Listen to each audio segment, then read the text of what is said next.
Almost a year and a half ago, Kawasaki sent social media into a frenzy with a teaser video hinting at the return of their two-stroke machinery. After that, a long silence left everyone speculating, but now they've finally delivered, answering the anticipation by dropping two models at once for the 2027 model year, the KX327 for the motocross track, and the cross-country spec KX327X.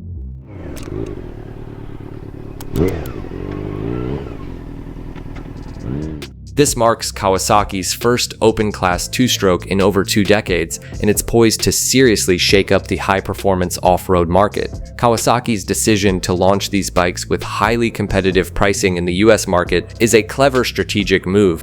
The KX327 starts at $9,100, while the X version comes in at $9,700. This puts both new two-strokes right in line with some of their popular street and track models, like the Z650RS, which sells for $9,000, the Ninja ZX4R at $9,299, and even its top-tier sibling, the ZX4RR, which is priced at $10,000. This close pricing structure shows that Team Green is serious about positioning their modern two-stroke technology as a premium, high-value option that still makes financial sense for enthusiasts. Choosing the unconventional displacement of 327cc looks like a highly calculated move to bridge a gap in the market. Kawasaki seems to be taking the middle ground against its rivals, slotting right above the 300cc two-stroke class dominated by KTM, but just below newer big-bore options like the Beta RX 350. The 327cc figure was likely chosen to squeeze out maximum potential power while sharing an existing engine architecture to keep development costs efficient. This tactical move makes even more sense when you look at the updated naming strategy for their 2027 four-stroke competition lineup, which officially brings back the F suffix as the KX250F and KX450F.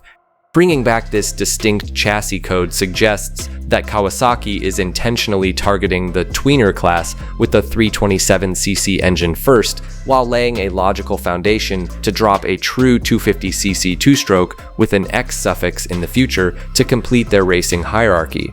The big story here is how Kawasaki integrated modern technology without sacrificing the raw character two-stroke fans love. The liquid-cooled 327cc powerplant features modern fuel injection, however the real talking point is the lubrication system. While other manufacturers have shifted toward electronically managed oil injection pumps, Kawasaki chose to stick with a traditional premix system at a manual 32:1 ratio. Yes, you'll still be mixing your gas and oil in the jerry can. This approach offers a mechanical simplicity that race mechanics will appreciate, even if recreational riders find it slightly less convenient during a trailside top-up. While official bore, stroke, and peak horsepower figures haven't been fully detailed yet, Kawasaki claims the engine features a very flat torque curve, particularly through the low to mid-range. On paper, this should make finding traction in technical terrain much easier. Fuel delivery is handled by a 39mm throttle body featuring staged dual injectors. The downstream injector handles low RPMs, while the upstream injector kicks in at higher revs for more instant acceleration. All that power goes through a hydraulic clutch with a cone disc spring, promising a light and consistent lever pull. A massive technological leap for both models is the addition of a standard electric starter. While electric start has long been standard fare for other brands' two-strokes, this is a historic first for the Japanese giants, as neither Yamaha nor Kawasaki has ever offered an e-start on their production two-strokes until now. It breaks an old-school tradition to bring modern convenience to off-road riders, though plenty of purists still love the simplicity of a Kickstarter, especially on a smoker. Kawasaki has also added smartphone connectivity via the Rideology, the app KX2 for maintenance tracking and ride logs, a modern touch that's becoming the norm in the high-performance off-road segment. Looking at how these two models differ, the biggest divergence is in the gearbox. The Cross-Country X version features a 6-speed transmission. First gear is an ultra-low ratio designed for crawling through slow, obstacle-heavy sections or easily popping the front wheel up.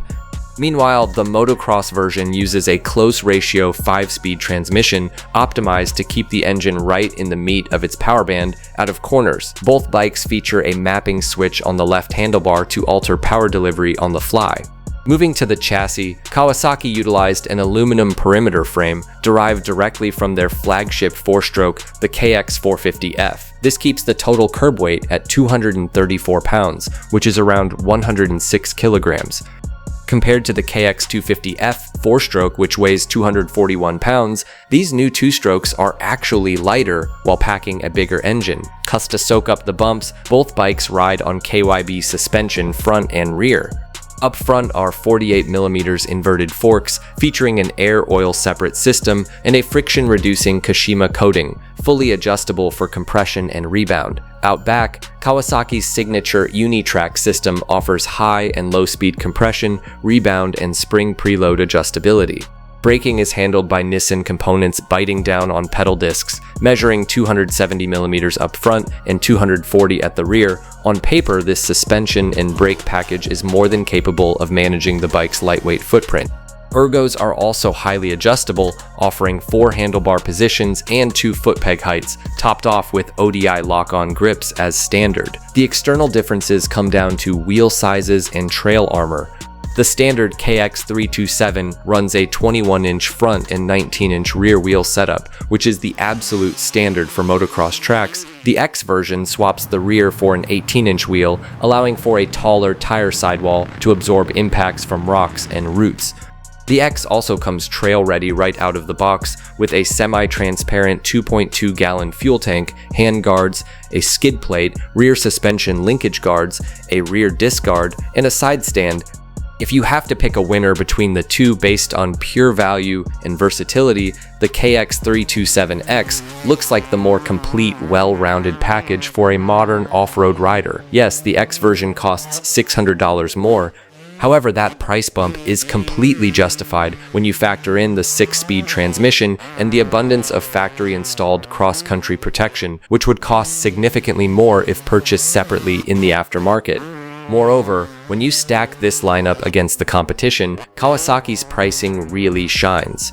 The standard setting 300cc 2-strokes currently ruling the global market, like the KTM 300XCW, retail for around $11,600 in the US, while the Husqvarna TE300 starts at $11,700 for the base model. Even the Beta RX 350, which is the closest big bore challenger, sits at $10,300. That significant gap in MSRP doesn't even account for the European brand's notoriously pricey spare parts. This makes the Kawasaki KX327X a much friendlier alternative for your wallet, both upfront and in terms of long-term ownership. And being a Kawasaki, it's bound to be highly competitive on the track and trail. Both models are scheduled to hit dealership floors in late 2026 as 2027 models. The arrival of the KX327 lineup is a massive breath of fresh air for 2-stroke fans who want modern technology wrapped in a championship-proven chassis backed by Japanese reliability. Overall, Kawasaki has proven that the open-class 2-stroke era isn't dead, it just evolved into something smarter, more practical, and much more affordable. So, will Kawasaki's move to finally adopt electric start on a 2-stroke, combined with this unique 327cc displacement, be enough to disrupt the European brand's long-standing dominance in the off-road market? Let us know what you think in the comments below, and we'll see you in the next one.